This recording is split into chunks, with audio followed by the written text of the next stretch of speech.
ఇతని పేరు కృష్ణమూర్తి. ఇతనొక అనాథ. చాలా కష్టాలు పడి చదువుకుని డిగ్రీ ఫస్ట్ క్లాస్లో పాస్ అయ్యాడు. ఇప్పటికి 99 ఇంటర్వ్యూలకు అటెండ్ అయ్యాడు. కానీ ఉద్యోగం మాత్రం దొరకలేదు. కృష్ణమూర్తికి దేవుడంటే నమ్మకం లేదు, మనుషుల్ని మాత్రం నమ్ముతాడు. అలాంటి కృష్ణమూర్తికి దేవుడంటే నమ్మకం ఎలా కలిగింది, తనకి ఉద్యోగం ఎలా వచ్చింది, తనొక ఇంటివాడు ఎలా అయ్యాడో చూద్దామా? విఘ్నేశ్వర, మూషిక వాహన, వినాయక, పూనకం వచ్చినలాగా చిందులేంట్రా? కృష్ణమూర్తి, నాకు ఉద్యోగం వచ్చిందిరా. ఏంటి కొబ్బరికాయలతో జనం తలకాయలు పాల్గొట్టమనా? కాదురా, టాటా ఫైనాన్స్ కంపెనీలో అకౌంటెంట్ పోస్టు. ఉద్యోగం వస్తే 111 కొబ్బరికాయలు కొడతా అని మొక్కుకున్నాను. కష్టపడి చదివి పాస్ అయింది నువ్వురా? సారీరా, నేను కాపీలు కొట్టి పాస్ అయ్యాను. ఫీజులు నువ్వే కట్టావుగా? కాదు, మా నాన్న. పోనీ ఇంటర్వ్యూలో ఉద్యోగం నువ్వే సంపాదించావుగా? కాదు, మా ఎంపీ రికమెండేషన్ లెటర్. కాదా? ఇవన్నీ ఎవరో చేస్తే ఇతర కొబ్బరికాయలు కొడతావేంట్రా మూర్ఖుడా? పైనుండి ఇవన్నీ ఆపరేట్ చేయిస్తుంది ఆయనే కదరా. మీరు చదువుకున్న మూర్ఖులరా. బాబు ఒకటి ఇవ్వు. అలాగే సార్. ఏ సిను. హాయ్ కృష్ణమూర్తి. హాయ్.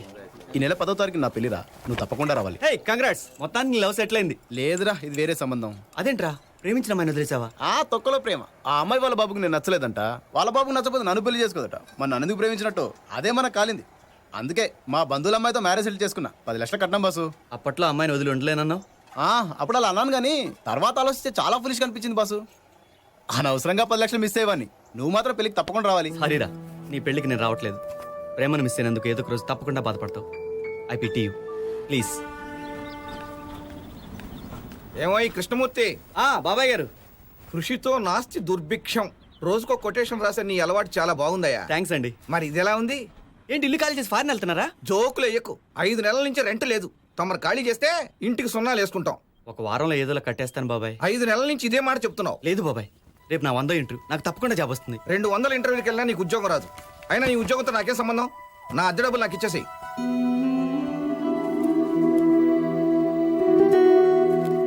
ఈ 1000 రూపాయలు ఉంచండి, మిగతావి తొందరలోనే సర్దేస్తాను.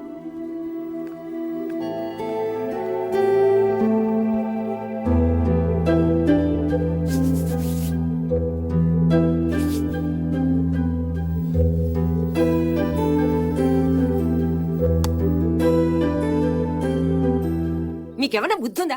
అసలే వాడు పని లేకుండా చస్తుంటే వాడికి మీరు సహాయం చేయాల్సింది పోయి వాడి దగ్గర డబ్బులు తీసుకుంటారా? ఇంకెప్పుడు ఇలా చేయకండి.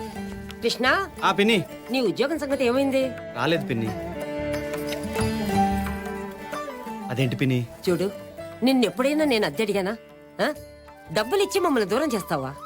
బాబాయ్ సంగతి నీకు తెలుసు కదా, ఆయన గురించి ఎందుకు పట్టించుకుంటావు? ఎప్పటికైనా నువ్వు పైకొస్తావు, ఆ నమ్మకం నాకుంది. అప్పుడు అడిగి తీసుకుంటాను. అది కాదు పిన్ని. చూడు, అమెరికా నుంచి నా పిల్లలు పంపించే డాలర్ల కంటే నన్ను పిన్ని అని ఆప్యాయంగా పిలుస్తున్నావు చూడు, అదే నాకు చాలా తృప్తిగా ఉంటుంది. లక్ష్మీ క్షీర సముద్ర రాజతనయాం శ్రీరంగం. పిన్ని, నేను ఇంటర్వ్యూకి వెళ్తున్నాను. రా రా రా రా, మంచి టైంకే వచ్చావు. హారతి తీసుకో, నీకంతా మంచి జరుగుతుంది. ఇప్పుడు వాడికి ఏం తక్కువైందని? ఉద్యోగం లేకపోతేనే అన్ని సవ్యంగానే జరిగిపోతున్నాయిగా. నువ్వు హారతి తీసుకో. నాకు ఇవన్నీ నచ్చవని తెలుసుగా పిన్ని. అయినా నీ పిచ్చి గానీ హారతికి అన్ని పనులు అవుతాయా? ఆ పిచ్చి వాగుడు మాని ముందు హారతి తీసుకో చెప్తాను. అబ్బా, కనపడిన ఆ దేవుడి మీద నాకు నమ్మకం లేదు పిన్ని. నీ ఆశీర్వాదం ఉంటే చాలు. సరే, నువ్వు ఎలాగూ దేవుణ్ణి నమ్మవు, నన్ను నమ్ముతావు కదా. రా. ఈయన సత్యనారాయణ స్వామి, సత్యదేవుడు అంటారు. ఈయన నమ్ముకుంటే అన్ని పనులు ఖచ్చితంగా జరుగుతాయి. నా మాట విని ఉద్యోగం వస్తే అన్నవరం కొండకొస్తానని మొక్కుకో. జరగకపోతే అప్పుడు అడుగు. ఒరే, నువ్వు నన్ను నమ్ముతున్నావు కదా, నేనేమో దేవుణ్ణి నమ్ముతున్నాను. నా కోసమైనా నువ్వు దండం పెట్టలేదనుకో, నేను నీతో మాట్లాడను. సరే, నీకోసం పెట్టుకుంటాను.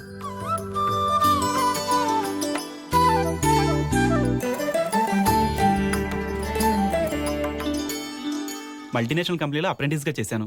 ఎంబీఏ గోల్డ్ మెడలిస్ట్, డిగ్రీలో యూనివర్సిటీ ఫస్ట్. అవన్నీ చూసి ఉద్యోగాలు ఇచ్చినట్టయితే ఈ ఇంటర్వ్యూలు ఎందుకు బాసు? అన్ని అర్హతలున్నా నాకు ఉద్యోగం ఇవ్వకపోతే నేను ఊరుకోను బాసు. చూడు బ్రదరు, మీ ఇంట్లో పని మనిషి పోస్ట్ కోసం ఒక ఆవిడ పట్టు చీర బంగారు నగలతోటి, మరొక ఆవిడ పాత చీర పసుపు కొమ్మతో వస్తే ఎవరికి ఉద్యోగం ఇస్తావు? పాత చీర కట్టుకున్న దానికే ఇస్తాం. ఎందుకో?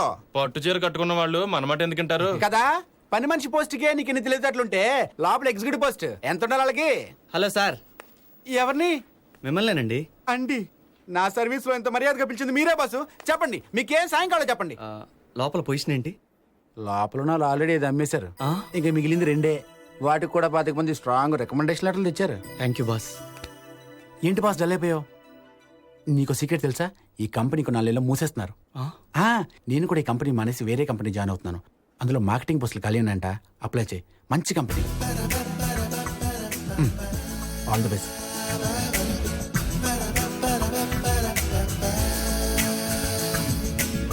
రెండు 200 ఇంటర్వ్యూలకు వెళ్ళినా నీకు ఉద్యోగం రాదయ్యా. 200 ఇంటర్వ్యూలకు వెళ్ళినా నీకు ఉద్యోగం రాదయ్యా.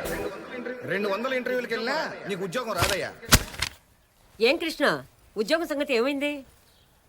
ఇంటర్వ్యూకి అటెండ్ అయితే కదా, ఏ ఆ జాబులు ఆల్రెడీ అమ్మేసుకున్నారట పిన్ని. చూసావా మీ సత్యనారాయణ స్వామి కూడా ఏం చేయలేకపోయిన ఆ విషయంలో. తప్పు. దేవుడి గురించి అలా మాట్లాడకూడదు. ఈ ఉద్యోగం కాకపోతే ఇంకో మంచి ఉద్యోగం దొరుకుతుంది. ఏమిటి కవర్ ఏదో కింద పడింది? అదా, జెమినీ టీవీలో జాబ్ ఉందంటే అప్లికేషన్ పూర్తి చేశాను. ఇప్పుడు ఆలోచిస్తే అది పోస్ట్ చేయడం కూడా వేస్ట్ అనిపించింది. ఇంకా నేనే జాబ్కి ట్రై చేయదలుచుకోలేదు పిన్ని.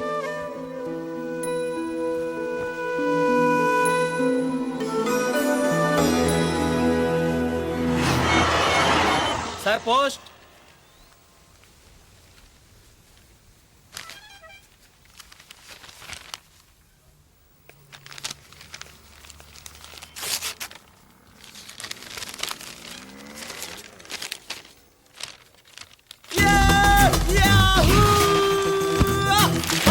ఏమిట్రా జాబ్ వచ్చింది? అరే కృష్ణ, ఏమైందిరా నీకు? అరే, వదలరా, కళ్ళు తిరుగుతాయి. వదలు. నిజమా? ఎక్కడా? జెమినీ టీవీలో మార్కెటింగ్ ఎగ్జిక్యూటివ్. అవును, ఇది నేను పోస్ట్ చేయలేదు కదా. నీ బాధ చూడలేక నేనే పోస్ట్ చేశా. థ్యాంక్స్ పిన్ని. నీ చేర్చాల వల్ల ఇంటర్వ్యూ లేకుండా ఉద్యోగం వచ్చింది. వారంలో జాయిన్ అవ్వమంటున్నారు. నీకు ఉద్యోగం వచ్చింది నా వల్ల కాదు, అన్నవరం సత్యనారాయణ స్వామి దయ వల్ల. చూడు, నీకు ఎలాగూ 1 వారం టైం ఉందన్నావు కదా, వెళ్ళి ముక్కు తెచ్చుకోనరా. మళ్ళీ మొదలెట్టావా? అంటే నువ్వు వెళ్ళవన్నమాట. అయితే నాతో మాట్లాడొద్దు పో. అమ్మా తల్లి, వెళ్తాను, అలగొద్దు. నా కంపార్ట్మెంట్ ట్రై చేసుకోపో. పిల్లలతో ఉన్నాను సార్, ఎలాగైనా అడ్జస్ట్ చేయండి సార్. మంచం తెప్పిస్తాను, పైన పడుకో. అడ్జస్ట్ అంటే అడ్జస్ట్. ఆర్ఎస్ఏ క్లియర్ అయ్యలేదు. Good evening sir. నీ సంగతి బాబు. ఎస్5 అండి. ఆర్ఏసి బెర్తమైన దొరుకుద్దేమోనని. సీటు దొరకడమే నీ అదృష్టం. అన్నవరంలో ఉత్సవాలయ్యా, బెత్తలు లేవు, ఖాళీ కావు. ఎక్కడ ఎక్కండి అని ఎక్కించావు. అసలు ఈ కంపార్ట్మెంటేనా? ఇదే నాన్న. మరి ఎక్కడి నుంచి ఉంటావే, వెళ్ళిపో. ముందుకెళ్ళి చూడు. ఏయ్, కళ్ళు కనపట్టాలా? అమ్మాయి కనపడితే చాలు ప్రతి వాడు పులిరాజు అయిపోతాడు. వెళ్ళు. చూసుకోలేదయ్యా. ఏంటి చూసుకునేది? నువ్వు కాస్త చూసుకున్నాడు. నువ్వు ఆగవే, ఆగు. ఒక్క నిమిషం ఆగు. నువ్వు లోపల పద. వెళ్ళు. ఎన్ని టికెట్లు కొన్నావు నాయన? అబ్బో, ఆ కిటికీ పక్క మంది అనుకుంటా. అక్కడ కూర్చో నువ్వు. మీ నంబర్ ఎంత? 38. మరి ఇక్కడ కూర్చున్నారు, పక్క జరగండి. అవతల లేడీస్ వచ్చారనే జ్ఞానం కూడా ఉండదు. కూర్చుంటారు, వచ్చేస్తారు. ఎగేసుకోండి. ఈ లగేజ్ చూడలేదు రావయ్యా. ఎందుకయ్యా నవ్వుతున్నావు? నువ్వు చదివే హాసంకి మందహాసం చాలు, ఎగటాట హాసం అక్కర్లా. టైం ఎంతండి? మిమ్మల్ని టైం ఎంతండి? చెప్పాను, సచ్చినా చెప్పాను. కోపడతారేంటండి? అడిగింది టైమేగా. ముందు టైమే అడుగుతావు నాయన, తర్వాత మీ అమ్మాయా అని అడుగుతావు. నేను అవును అంటాను. ఏం చదువుతోంది అంటావు. నేను బీఎస్సీ ఫస్ట్ ఇయర్ అంటాను. అక్కడతో ఆగుతావా? ఆగవు. నువ్వు అడు తిరుగు. ఏ కాలేజీ అంటావు. ఖైరతాబాద్ షాదాన్ కాలేజీ అంటాను. అంతే. రేపటి నుంచి నువ్వు ఆ కాలేజీ దగ్గర బీటేస్తావు. 3 నెలల తర్వాత అది ఇంటికొచ్చి, నాన్న నేను అతన్ని ప్రేమించాను, నువ్వు మా ఇద్దరి పెళ్లికి కనుక ఒప్పుకోకపోతే కూల్ డ్రింక్ లో ఫినాయిలేసి కలుపుకు తాగి చేస్తావు అంటుంది. కనీసం చేతికి వాచి కూడా లేని గోచి గారికి నా కూతురునిచ్చి పెళ్లి చేయలేను. రేయ్, అమ్మాయి బాగుందిరా. అంకుల్ లైన్లో పెట్టి ఇక్కడే సెటిల్ అవుదాం. ఓకే మామ. టైం ఎంత అయింది అంకుల్? నువ్వు అడు తిరుగు. ఎవర్రా నీకు అంకులు?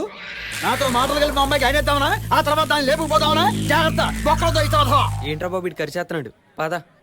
మళ్ళీ కలవనేమో అనుకున్నాను. నా కోసం కష్టపడి ఇంత దూరం వచ్చినందుకు థ్యాంక్ యూ జాను. కంపల్సరీగా ఈ రోజే వెళ్ళిపోవాలా? డిగ్రీ 5 సంవత్సరాలు ఉంటే బాగుండేది కదా జాను. నీ ఫ్రెండ్షిప్ని ఎప్పటికీ మరవలేను. నేను నా లైఫ్ అంతా గుర్తుంచుకుంటాను. Bye Janu. Bye.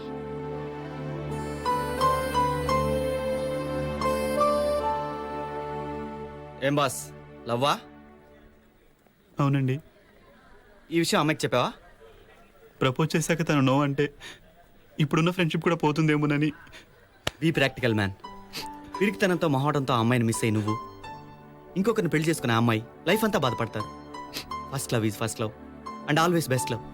Come on, go on say. ఒకవేళ తను నన్ను ప్రేమించకపోతే? మాటలను అర్థం చేసుకోవడానికి భాష కావాలి.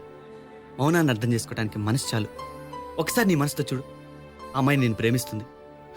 నేను చెప్తున్నా తమ్ముడు, వెళ్ళు వెళ్ళి చెప్పవయ్యా. Thank you sir. ఏదేమైనా సరే నా జానుకి ఐ లవ్ యూ చెప్పేస్తాను. All the best. చూసుకోండి, మీరే అలర్ట్ చేసుకోండి. అరే ఖాళీలో అని చెప్తుంటే నిర్మించుకోరేంటండి? మీరు తలుచుకుంటే ఓ పని చేస్తారా, రైల్లోంచి ఎవరైనా దింపేయండి, అది మీకు ఇస్తాను. ఎక్స్క్యూజ్ సార్, నాది RS 39.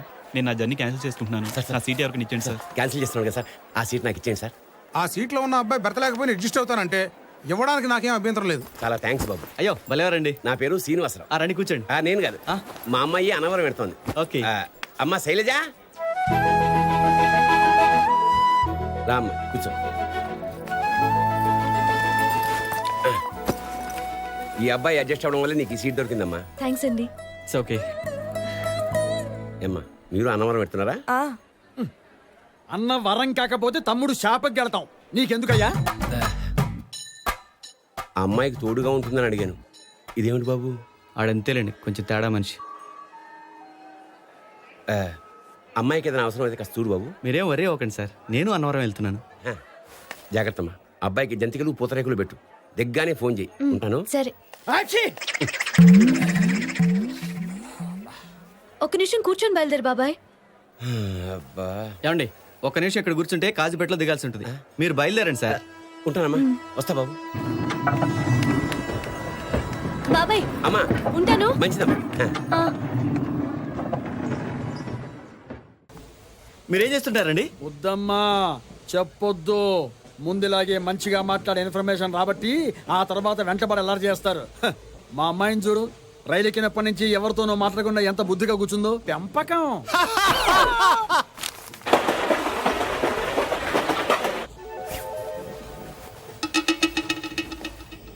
పైన ఎవరు లేరనుకుంటా కదండి.